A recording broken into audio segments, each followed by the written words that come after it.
Komyewo kitundu kyaffe ekyokubiri. Nakomye wali nga nkutegeeza nti omukyala akola bajeti ya bukadde 2,10,000 mu wiiki emu. Ojja kumbuuza kikusalirawa?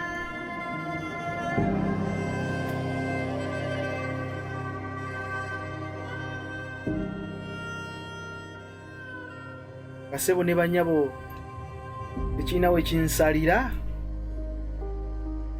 naye ndi mukulaga spirit of Jezbel bw'atambulira.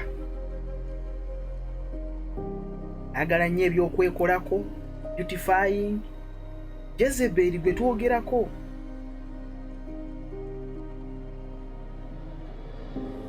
yayagala okutta Yehu. Yehu ye yali komanda w'amagaali ga kabaka Ahabu. Jezebel bwe yamanya nti Yehu ajja, n'agenda ne yeekolako, ne yeekuba make-up. Yehu amulabe amutte nga bulijjo watta abalala.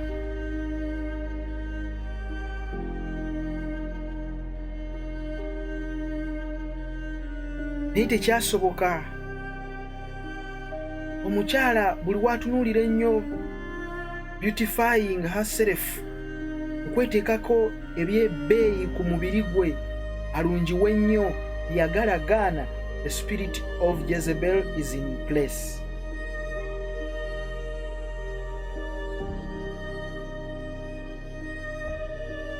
Wayagala dominance, wayagala dominance, wayagala kukontrolinga. Oli obsessed with beauty, obsessed with makeup, obsessed with kwambala buli week obukadde 2,10,000 nga tekuli makeup, tekuli mmere. Kikulumirawa? Tekinnuma. I'm just showing you the spirit of Jezebel. Gende maaso. Nabagambye mu kitundu kiri ekyawedde, when is one regarded a husband biblically and wife, and if after ngomaze okukizuula nti biblically you are not a husband to that person, you are not a wife to that man biblically, awo tukuteeka mu lunyiriri luli oluli mu kubikkulirwa 2:2 nga lugamba Jezebel, omukazi omwenzi atta bannabbi. Yeeyita kyatali, yeeyita nnabbi naye nga takiri. Nabategeezeza ne mbagamba omuntu okweyita kyotali ogwo musango. Ne mu nsi ey'omwoyo kasita weeyita kyotali, eno gye tuli mu by'omwoyo, kasita weeyita kyotali ovunaanwa era oteekebwako erinnya omwoyo gufugira mu ggwe nga guyitibwa Jezebel. Tugende maaso. Obulega sinasanga obulega wa milioni 2. Sitambudde nnyo naye kumanya kwange okutini sinnakafuna, sinnakalaba era sibunoonyangako. Obulega buli mu ssente ndowooza mitwalo, nze bwe nali nsanze buli mitwalo 10 ku kawansi nze naye gye bali abagula obulala kubanga bakwano bange baŋŋamba. Naye bwe mbangula usually ekintu ngula mugaso gwakyo si bbeeyi, kubanga bwe nyambalako milioni 2 n'akemitwalo 2 bufaanagana, bukola kimu kuleega. Just nti oyinza osanga durability naye njagula bungi obwebiri 2 n'engula 10 emitwalo 2 bwe mba mmanyi. Naye lwaki omanyi nga bwe tugambye nti buli muntu alina opinion ye. Of course. Nakola program yali ya ssaawa namba ku junction. Program y'essaawa namba basala guno mwoyo mukalabakalaba nnyo, tugenda kwata omusuma, temunyambako, tugenda kwata omuntu. We are testing the spirit. Saagala onsonge mu lugalo mbu you are judging. Nakunyonyodde judging kyekitegeeza mu kitundu ekyasoose, era ne nkugamba nti tulina okujajinga mu kitundu ekyasoose. Kati nvaako ndeka kyenkola kiri bibiriko. Wawulira obusungu kitegeeza tuyagala kugamba ku kyokola. Njagala owuliriza omukyalo ono agenda kwegaana ate tumali tumulage nti nedda oli mulimba. Wuliriza muka clip kaddakiika ndowoozeemu oba bbiri tebamanya ku kyava, tebawuliza story yonna. Yes, story yonna tebagiwulira nti ffenna tulina abaagalwa naye omwagalwawo ye muntu gw'osobola osaba n'omugamba mpayo emitwalo 5 nsibe enviiri nti tumwebaze n'agamba mitwalo 5 kamuyisizeemu omutwalo oba 2 just in case alina kye yeetaaga naye okay, ninga ayennyonnyolako but kyenyinza osooka okwogera kye kino I deserve 2 million as his wife. Yes, I do. I deserve more than that as his wife. I deserve 2 million. I deserve more than that as who? As his wife. Nakugambye pata Baibuli ogisoma ogyetegereze. When is one regarded a wife? When is one regarded a husband? Baibuli gyokwata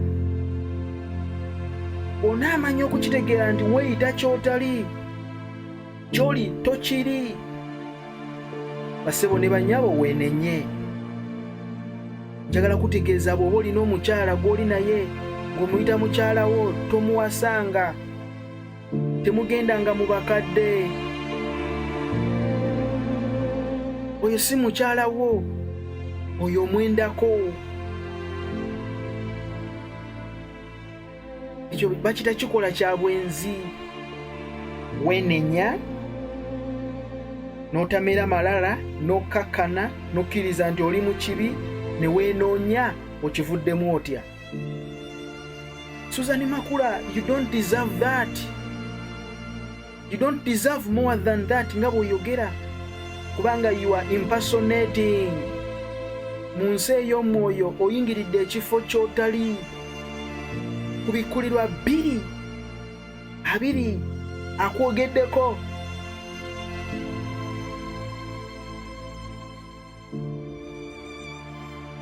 Musumba Baibuli ekugamba, Katonda akugamba kubanga oleka omukazi oyo, you tolerate that woman Jezbel. Sinze mbyogera Baibuli. Nkulinako ensonga.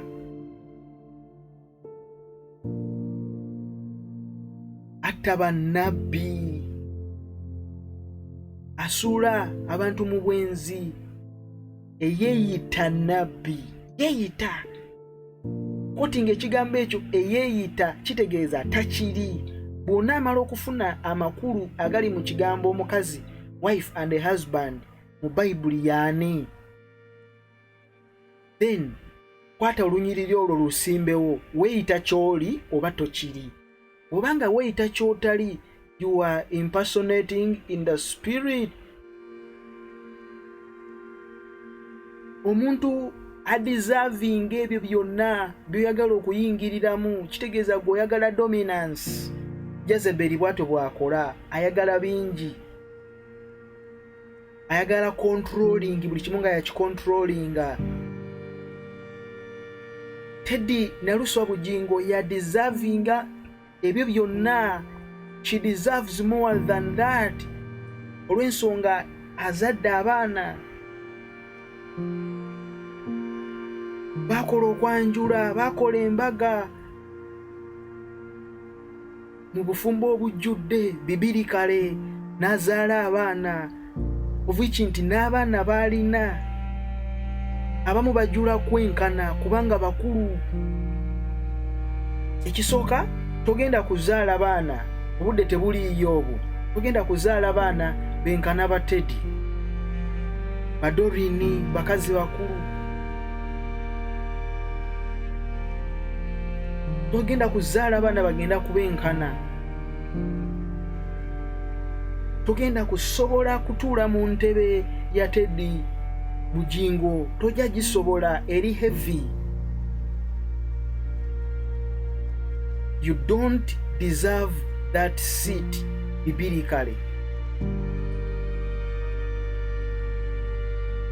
The more you expose yourself in public and media, the more you expose the spirit that works in you. Emyaka Teddy gye yamala ne Bugingo, emyaka 28, ogigatta n'emyaka gy'abaana ba Teddy ne Bugingo gye balina, egyo emyaka gibeera emeka? Gigategate ogate olugendo lw'olina okutambula okwenkana Teddy lw'atambudde. Then you'll say you deserve more than that. You don't deserve more than that because you are not eligible. Oli mu bwenzi, obwo bwenzi.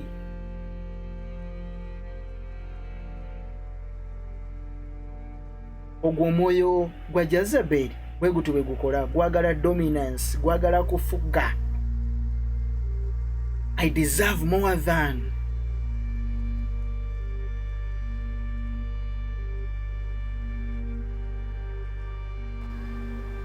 $2 million is too much. Depending on who is giving it. Omanya abantu we bagamba. Bana Uganda tunoonya kawunga. Bana Uganda tuliwa njale tuluma. Batuleka ku mirimu. Gwe noyambala akalega ka $2 million. Tekali kalega. Kyevudde gamba story tebagiwulira. It was a surprise from okuva omwami wange. Nga surprise eyo yali talina kintu kyali angulidde mu mulamu emyaka egy'esatu. Nga nali namanyira okubeera this independent woman. Okyali ku myaka esatu ne speed yotambulizaako ensonga mpitirivu nnyo. Speed eri very very very fast. Myaka esatu oli atambudde emyaka 28, bazadde abaana, tonnaba nakuweza myaka gya Dorini gift, tonnaba kuweza myaka gya mutabani omulenzi asembayo, tonnaba nakugiweza emyaka gy'alina, tonnaba kugiweza ng'oli ne gaayo oyo. Okyalina okumalako emyaka gy'omuto n'egy'omukulu n'emyaka ogigatte Teddy gye yamala mu bufumbo. Just 3 years, but you are very very fast. It's like bigwawo. Kisooka mu mateeka g'abakozi, omukozi okwagala mukama we ogwo musango. Omukozi obeera otya ne mukama wo mu kampani we bakuyitira mu kampani okukola. Teddy yaliwo, kitegeeza watandika okusenda Bugingo. Nze I believe in Bugingo. Amafuta agali ku bulamu bwe ngamanyi. Ne kati wamuyingiramu n'omwonoona, alina weakness ze nga y'omuntu, ne wamuyingiramu n'oyonoona buli kimu. Kyova ku kituuti gw'enjiri kati banaatera kugamba, anaatera musajja watu nakugamba nti mubikule mu kitabo kye bayita Makula asuula 8 olunyiriri 5 nsomewo okwagala n'omukwano. Ensonga buli service kati gwe aliwo. Ogwo omwoyo gwa Jezebel bwe gutu bwe gukola, bwe gutu bwe guoperatinga, gwagala okubeera mu butaala. Jezebel bw'atyo bwe yakolanga n'amaliriza nga bannabbi ba Katonda bonna abasse. Yehu yawona buwonyi, Obadiya yawona buwonyi kuba naye yali amutya. Obadiya yawona. Elijah yawita watono n'amugamba nti ntaddewo challenge kubanga ye yali enemy we eyasinga okumukuba ennyo. N'amwamukira n'amugamba nedda oyitirizza okutta bannabbi, nze togenda kunzita. Ne bateekawo challenge mujja gisoma mu Bassekabaka ekisooka 18 paka wokoowa. Kati guno omwoyo bwe mutavaayo kugukola ng'Eriya bwe yagukola, gugenda kusigala nga gulya paka kubanga gwali gusamirira Baali.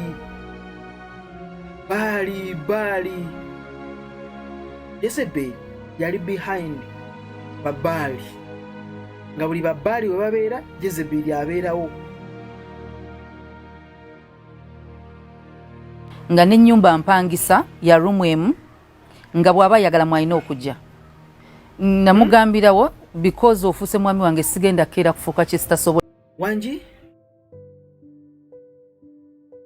kankazeeyo katono oba mpulidde bubi mu nnyumba yange mu lumu yange. Kugamba nti bwe yayagalanga yajjanga. Bwe yayagalanga yajjanga di.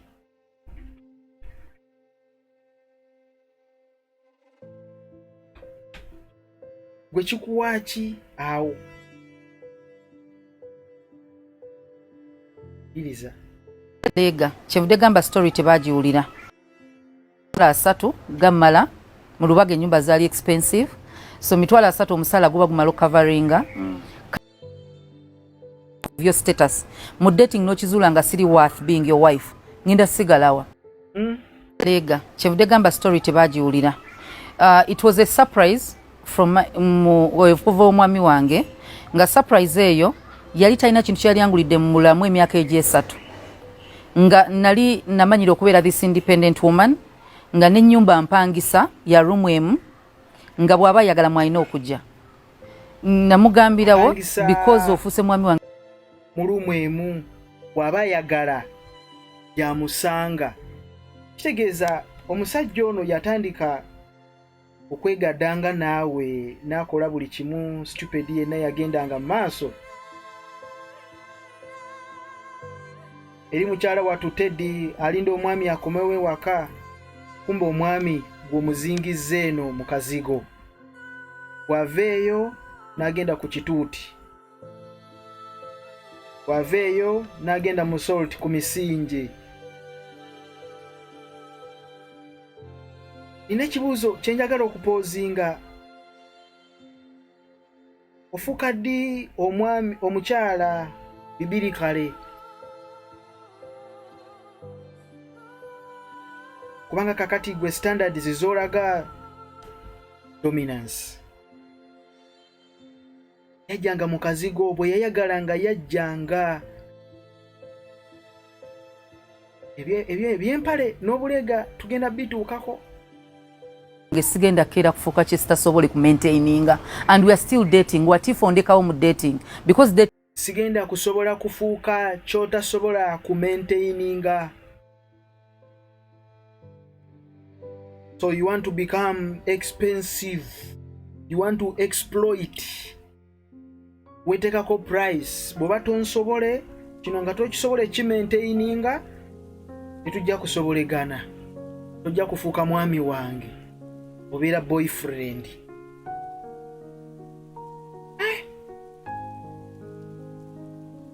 Suzan, buli ogenda mu kamera okola interviews,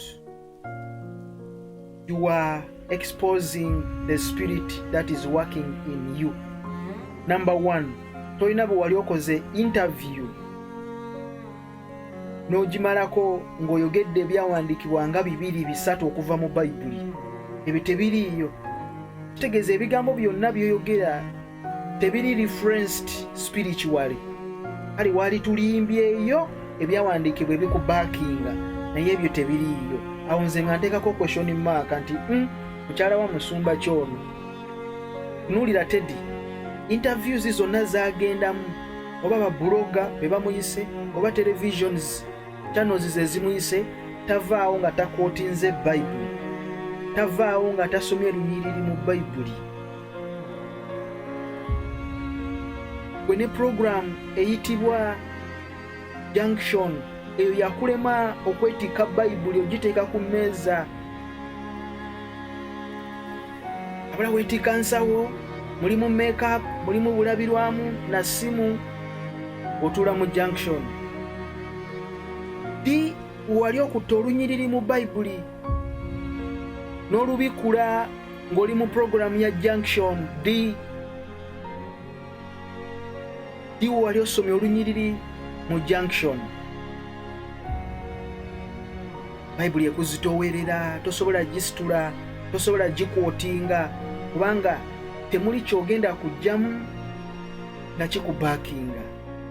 Ekyo kitiira ddala. Nesunga olunaku Suzan lw'olikwata bayibuli n'ogiteeka mu program junction, n'ogiteeka ku meeza ne mudisikasinga mata yenna gwe mwogerako nga muliwa reference okuva mu bayibuli. Awo nze we nakuviirako ne mmanya nti guno omwoyo teguva walala, guva Magombe kujja kusanyaawo obulamu bwamuweereza wa Mukama. Ate Bugingo agenda kitegeera ng'obudde bugenze. Oba Suzan wanakubira wansi otegere nti akubye, obudde bugenze, agenda kuwa smooth landing atuuke okuva mu bulamu bwo nga nawe okkiriza. Obusungu bw'ojja okubeera nabwo ojja kubeera the worst cult we have in that generation in Uganda. Kama nga kusaasidde nga weenenyezza. Otherwise wanava mu bulamu bwo ojja kubeera disappointed. Ajja tuuka akufuge akunyiize, ojje ku kituuti owulire obusungu.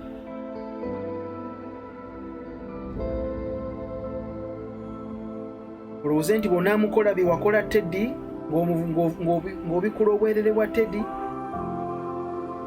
ojja kugamba nti bajja gamba gwaliko ekizibu. Ebyo bigumire, bikulume, bikwabye omutima. Obulamu bw'okusaba bufe bukendeere, ekigambo obeere nga tokyasobola kukibuulira, osigale kuyomba buyombi. Awo Suzan alwane, properties zidde mu mannya, omuzimbire business, omuzimbire amayumba bibeere mu mannya ge, obulamu bwe busaanewo. Ate naye Suzan tamanyi byakola, yeetaaga kuyamba. Wuliriza tinkwemanya singa onfunira mu dating nompangisiza ennyumba ya bukadde bubiri because of your status mu dating nokizuula nga siri worth being your wife, ngenda sigalawa. Nimba now let me maintain what I can afford. So nembeera mu nyumba nga ya mitwalo 3 gammala, mu Lubaga ennyumba zaali expensive, so mitwalo 3 omusala guba gumala okukavaringa. Kati nga talina kye yali ampadde, birthday zange bwe zituuka mga saagala birabo nze siku za birthday, nali siku za birthday because I didn't have nga sente zeninawo ntono sisobola ziza mu party. So nkati nga yamanyi siku za birthday sibyagala bwagazi. So olunaku naye kenyini yatazikuza exactly, kati olunaku lwe nali nina celebration the following day.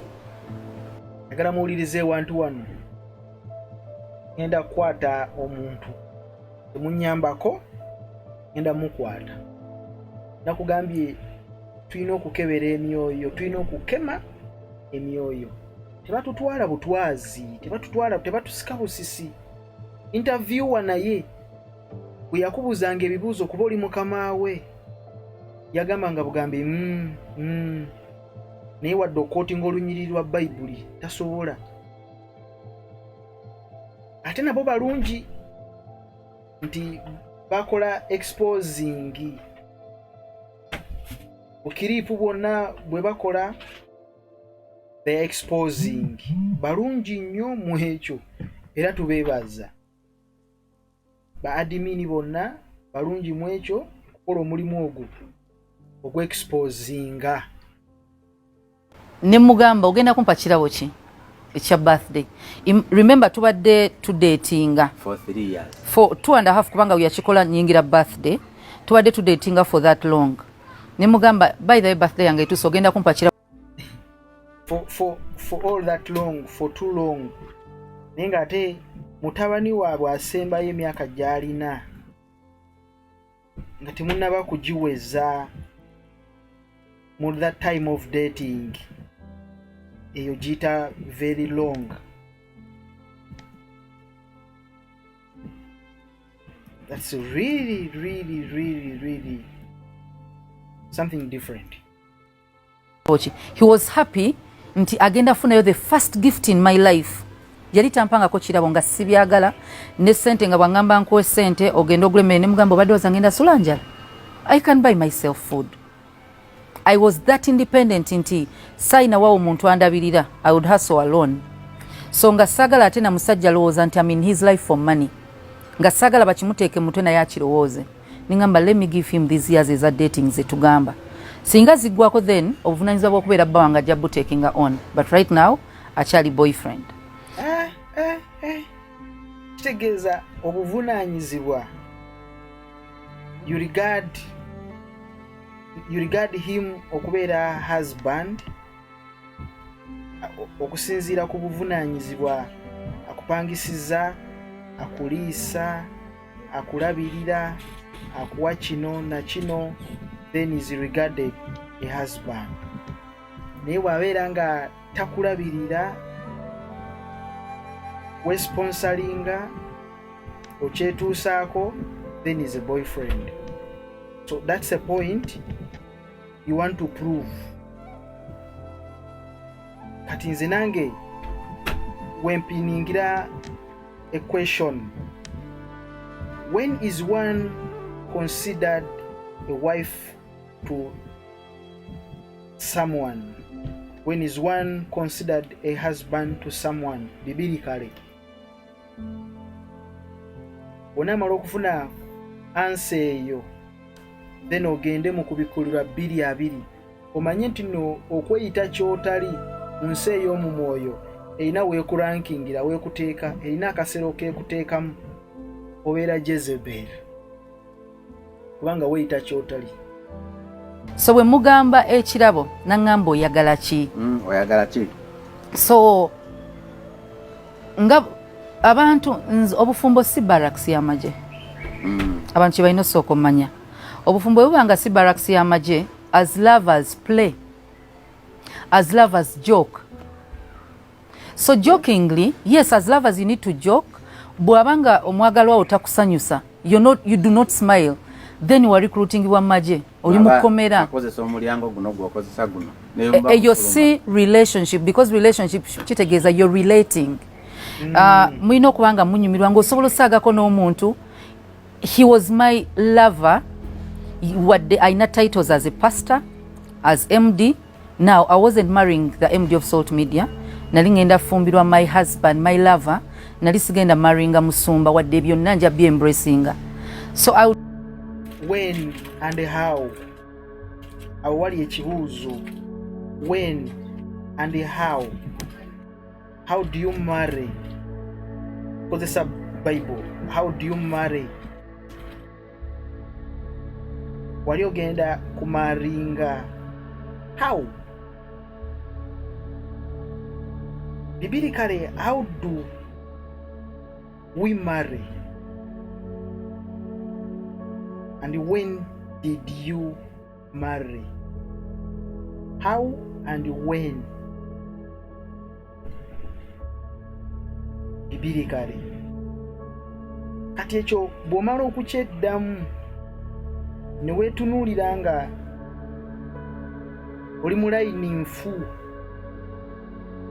One thing, repenting. Otherwise, bw'ogaana kitegeeza nti you will follow under Revelation 2:20. Spiritual impersociation. Kitegeeza nti weeyita kyotali, oyingidde mu kifo kyotali. Mu mateeka g'ensi gakusiba, weefudde kyotoli. Ne mu by'omwoyo nayo waliyo agafugayo. Kitegeeza bwe weeyita kyotoli, Revelation 2:20 yeekugambye you are a Jezebel.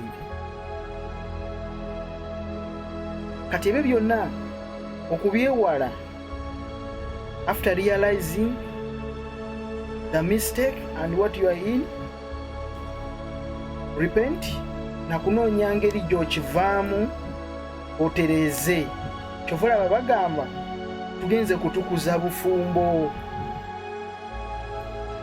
Omwezi ogujja tugenda kutukuza bufumbo. Olw'ensonga bakimanyi nti si butukuvu.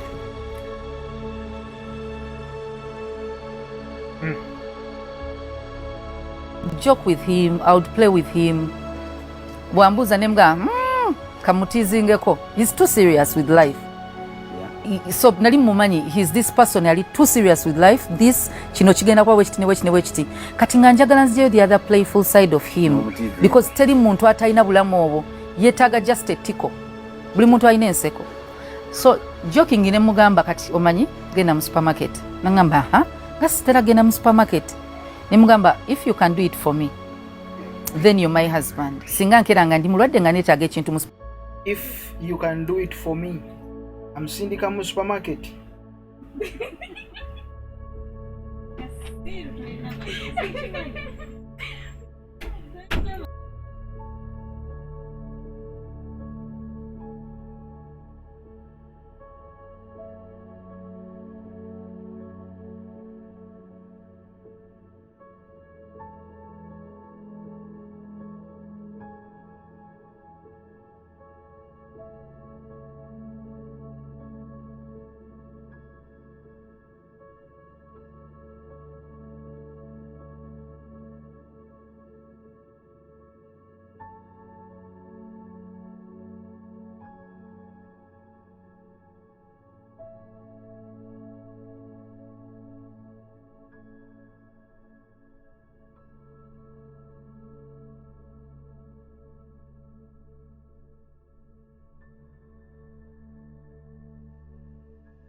Supermarket. Can't you get it? Nangamba I can. Ne mugamba genda ongulireyo enika and a bra. It was a tease, it wasn't serious, it was a joke. Like wamugamba ng'omusagisa. Musagisa. Naseka, in fact era yakimanya nti ndi mukuseka. Ne mugamba oli mukuseka, I'm serious. So nga njagala kulaba joke bwemba nsaga akomawa. How far can I stretch this? Because bobo yagala okumanya munne ebintu ebimu bireeta n'olaba. Asaaga oba tasaaga. Bw'aba asaaga alina kibi atasaagirako oba byasaagirako. Nanga ne muga kati nkoma kafaananyi nga pastor MD ali mu supermarket olamuza, because it is the hardest thing to do for a man. Ne bwataba musumba, ne bwataba muntu alina status, ne bwaba tumwebaze nti abanga mukazi w'okutuma sanitary pad otandika okumagamaga naye nga ani atakimanyi nti abakyala bagenda mu nsonga, and it's easy for you to buy it for your sister. Ne mukyala wo otandika olaba nga kiri weird. So ne mugamba banaakulaba batya nanga lumujja ku surprising onyoma. So jokingly ne tukivaako. Then enkeera condition gye yamuteerawo begamba nti ye condition ze zibiri bbiri oba emu, either agende ku till mu supermarket amugulire akapale bakaleega, ono ali mu kutuma man of God, sajja abeera mu njiri, abeera agulira ku kituuti bw'atuma, era condition eri nti bw'abimuleetera then he qualifies to be the husband. Y'okusinziira ku ntegeera ye ne ku ndowooza ye ne ku ekyo ekimuli munda ekimufugiramu ebyo ebisaanyizo bye kulabika nti nno omuntu akwalifyinga okubeera husband we. Nakunyonyodde mabegako conditions bw'oba ng'ojja oziwulira zaateekako okubeera omuntu ng'ali husband we, byonna bitambulira mu byanfuna and life maintenance.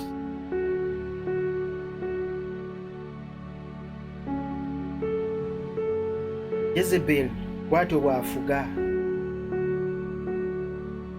Nakubuuziza ekibuuzo ne nkugamba nti when is one considered wife and husband biblically? Ye okubeera ng'oli considered a wife and a husband, number one, olina okuba nga osobola okumaintaininga obulamu bwe. Yabagambye mu wiiki emu bamusaasaanyizaako obukadde 2,010,000 just ezo zigenda ku ngoye. Then tekuli makeup, so expensive. Nabagambye nti Jezebel bw'atyo bw'ali abeera obsessed nnyo with look and beauty. Olw'ensonga nti yali ategese okutta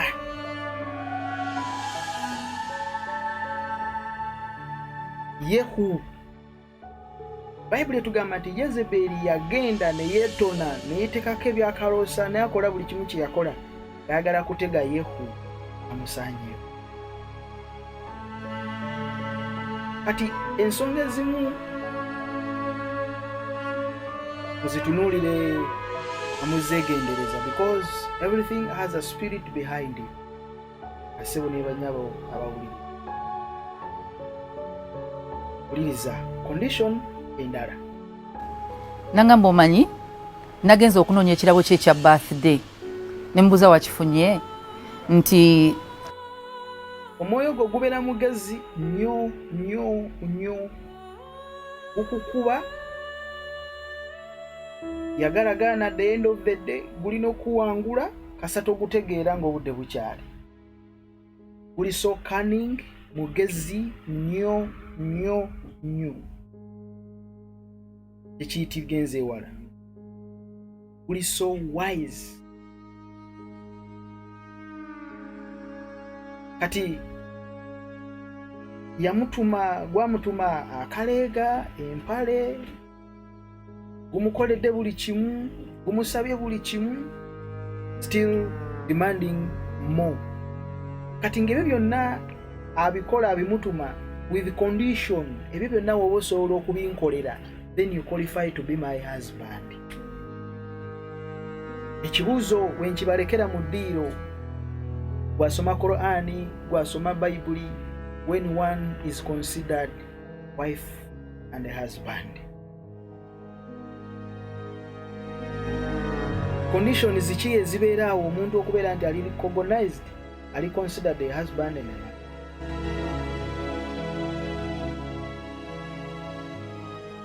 If ngomaze okweddamu ekibuuzo, ansa ngomaze ogifuna, wonna woogwa kubigulirwa 2:20 agenda kuba kulinze Revelation 2:20 agenda kuteeka ku minzaani akujaji.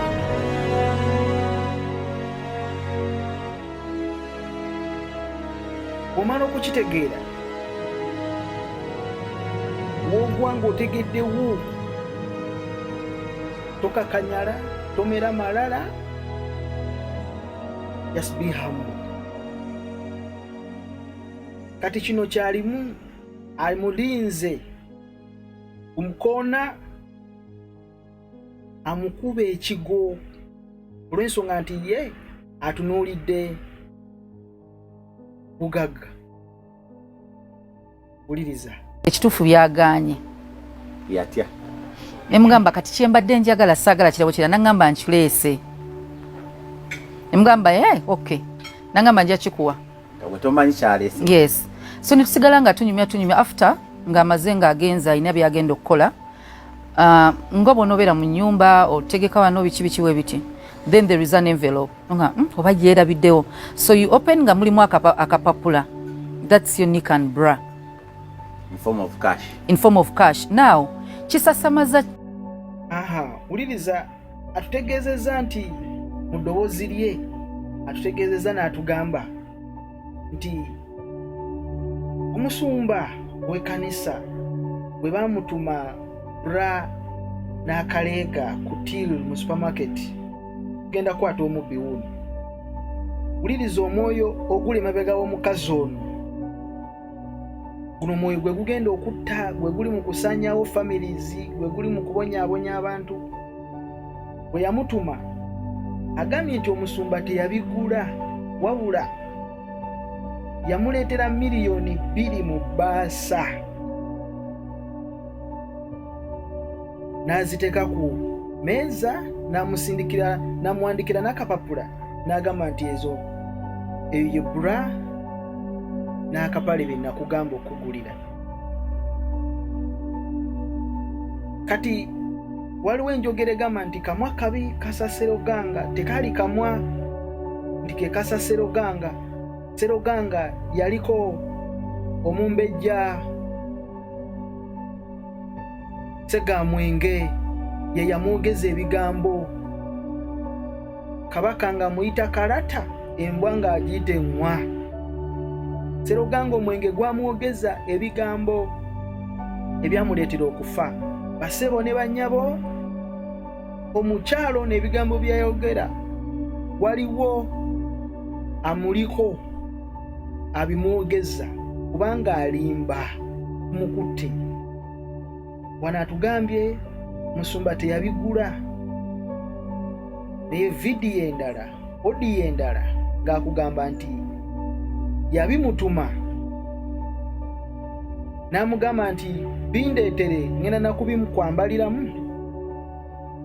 Tugende mu maaso.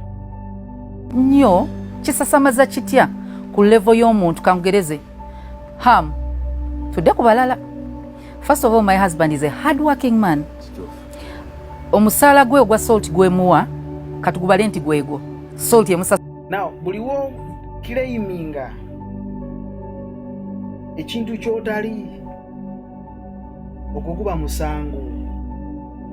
To number 1, buliwo claiming ekintu kyotali, ogwo guba musango. Yagala gaana spiritually guba musango, ne mu mateeka agensi guba musango. The more you claim is my husband and is not your husband, bibirikale guba musango. Bikolera 2:2 oba bakita defamation, banga weefuula weeyita kyotoli. Kati njagala owulirize ate wano, kubanga wali waggulu atutegeezezza n'atugamba nti omusumba teyabigula, yaleeta bbaasa ng'erimu obukadde 2. Kati n'ebiri bye yamugamba nti kagule ngenda bikwambaliramu, ebyo abyerabidde, olw'ensonga nti gwo guno omwoyo guli mu kumuswaza, guli mu kumwanika.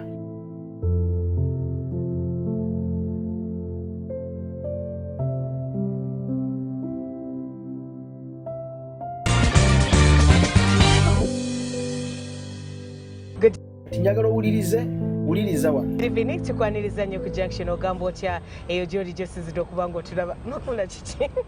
Tukwebaza. Thank you for being a part of the show, Auntie Suzan Makula and Pavin. Our topic of discussion is Suzan Makula, Auntie Su yenna mwenyereketa. What are some of the best love experiences? Ewe bintu bewaitamu ng'oli mu love, mu muhabbati. No, when you just think about it, you start smiling. You're like, oh Lord. Akaseera ako banne bweba yagwawo. That is a memory.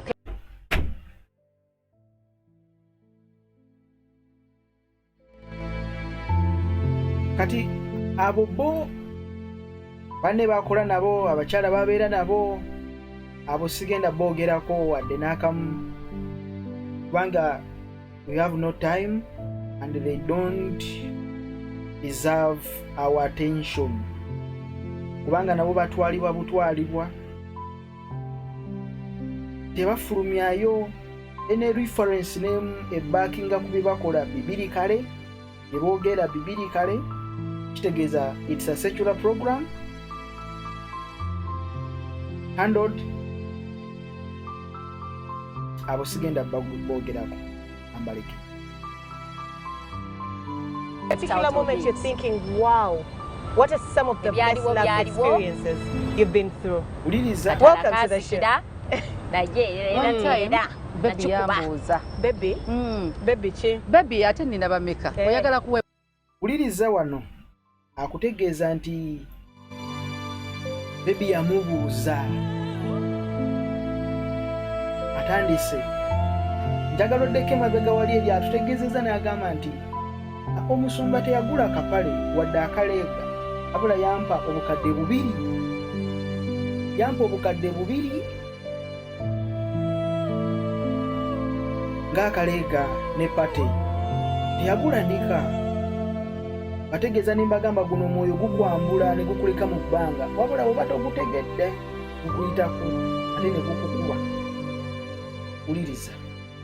No, I'm sorry.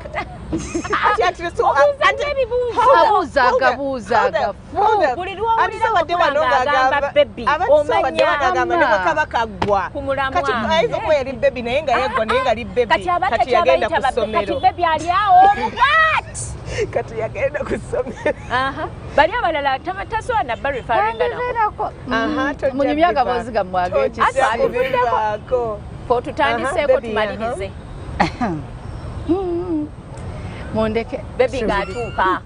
Munnange nga bakankwanaawo. Banange nalya sente z'omusajja.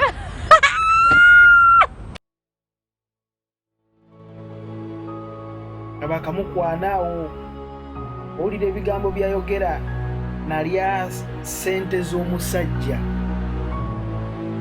Njagala wetegereze ebigambo byonna bye tuze tudisikasinga, amaloboozi ge tuze tuzannya, ekigendererwa kye n'ekintu kyasinga ennyo okutunuulira, it is exploitation.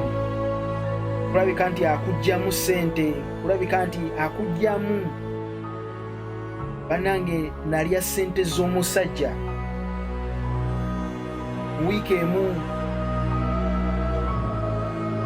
ampa obukadde 2,010 ngoye zokka, tekuli nviiri, tekuli makeup, ebyo bigambo bye. Era n'akulaga nga akugamba nti I deserve more than that.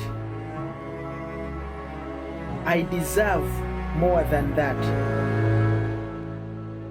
Dominance, controlling, ngawulira ayagala abeere nga she's in control of your pocket and life. Omwoyo ogwakaseegu gwe gucontrolling ebyo byonna. That is Jezbel. Atta. Naye akutta mpola, olwawo kukitegeera nti akutta mpola. The silent killer. Mwegendereza nnyo. Abeera meaninga business. Uliriza. Kimano bigamba sente tuziryemu ebuzabuza. Sente tuziryemu ebuzabuza. Otyo. Munnange zeziri muzimuze watuwangako. Omanyi bino ebyokubeera romantic. Weekoze ebyokubeera romantic. Oli ali mu background agamba zezirize wampangako omwana wange ng'agenda ku ssomero. Abaana nga bagenda ku ssomero ono nga mpa 10. Zezirize wampangako. Njagala nkujjukize nti sente ezo gye ziva wooyo bawe gwalekedde 2,000 najjako 2,000 ezigenda mu kibbo ky'ekanisa. Musumba n'avuga praise God. Enamba y'emmotoka eri personalized gy'asasulira. Zigula n'amafuta, ezizimba ne mansion, ezikola ne business. ezikola n'ebintu ebirala ebigenda ku mukyala n'ensonga nti y'omukyala yatuuka yasanga ebiwedde ebyaggwedda byozze byonna obisanzeewo waliwo ayabituuyanira ne bibeeraawo wobisanze naye ate bw'obanga obirimu olina okubibeeramu ne respect. Wuliriza ebyo nsembedde ngamba nkugulireyo ki ndi mu supermarket nimugamba kuva ddi ng'ogenda mu supermarket nti njagadde gulira ebintu naye simanyi nabyoyagala konze munange ne mugamba omanyi gulirayo kannika panti gwe ngamba omutegedde n'ekitibwa kye kyonna lwakafaananyi ng'ali ku till olwo omanyi olwo ng'okyamusumbuwa tonnakkiriza okyabuzaabuza ate nno byonna ng'abikola nga n'ekitiibwa tupiki tetuleetera ebizibu bannange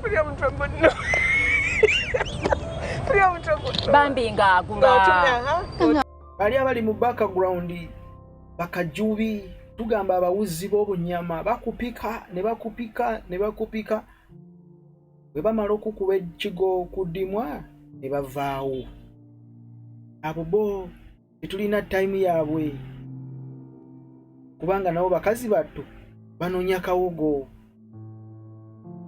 tebalina wadde olunyiririro basobola kubikula ku backinga programu yaabwe abo tubaleke bannange nenayimirira nti sasula akawale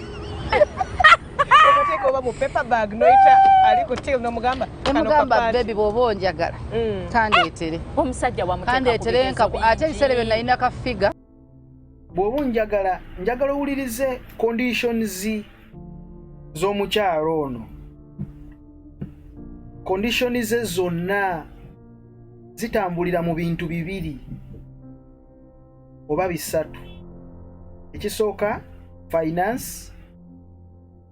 If you are my husband, do this. Prove to me that you are my husband. Kyogenda kundabirira. If you are my husband, bw'oba onjagala, omusumba bw'oba onjagala, ngulira akapale okandeetere. Then I will prove nti onjagala. Bino byonna atuma musumba. Makya agenda okeera mu service eyalanchawa. Abuulira abavubuka. Ati abana ba church girl mugenda bagamba biki? Abana ba church girl bwe banajjaawo ne batuula ogenda babuulirira biki? Era ogenda bagamba muli baddembe okwebaka n'abasajja b'abandi, muli baddembe naawe oli waddembe okuwamba, naawe osobola okuwamba, oli waddembe okwebaka n'omusajja oyo ebbanga lyonna kasita abeera ng'agenda kusobola okukulabirira okuggulira emmere, oyo abeera husband wo. Ebyo bye mugenda okubuulira abantu. Nesunga olunaku lwe balikuwa okubuulira mulanchawa mugezi awo akyali mugezi tannaba kuwa muzinda. Neewuliriza tetunava kumulamu. Va ku bino byengezze laavu byengezezza nimugamba bebi kaleete ngenda kakwambaliramu.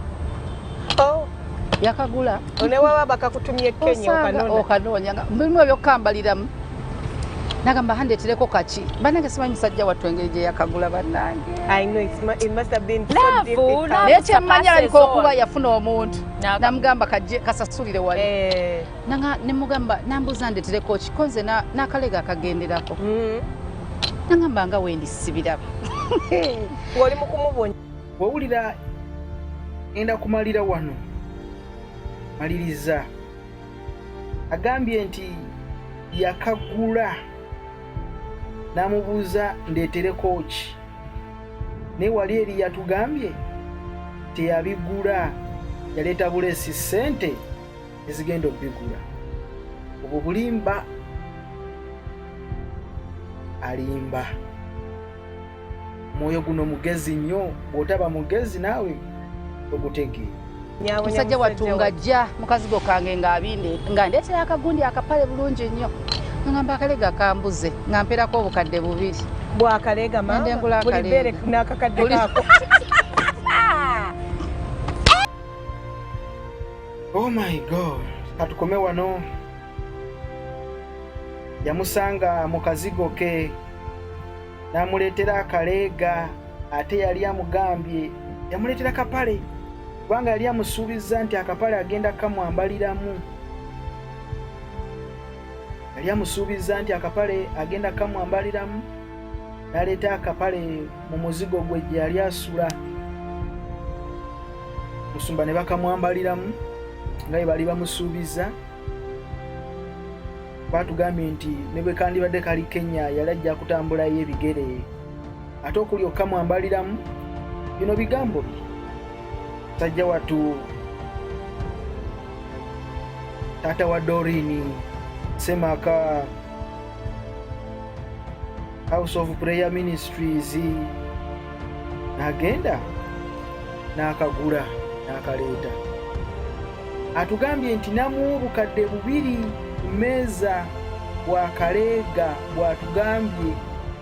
Munne n'amugamba buli bbeere litwala kakadde. Awo ne basekawo. Ate wali maloboozi emabega yatutegeezezza nti yamuwa obukadde 2 nga taguze kaleega, taguze kapale. Obukadde 2 buubwo ogula akaleega n'akapale zikole ne pati. Obeera gwe ng'okebera myoyo. Guno mwoyo gulimu obulimba, deception,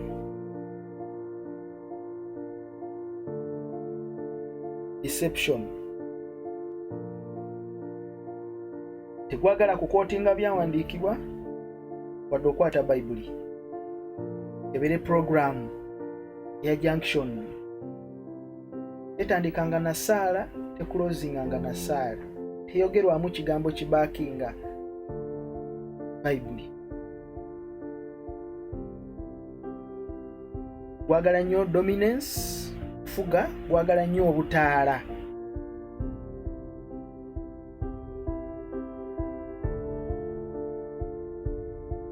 Omusajja oyo mumutunuulire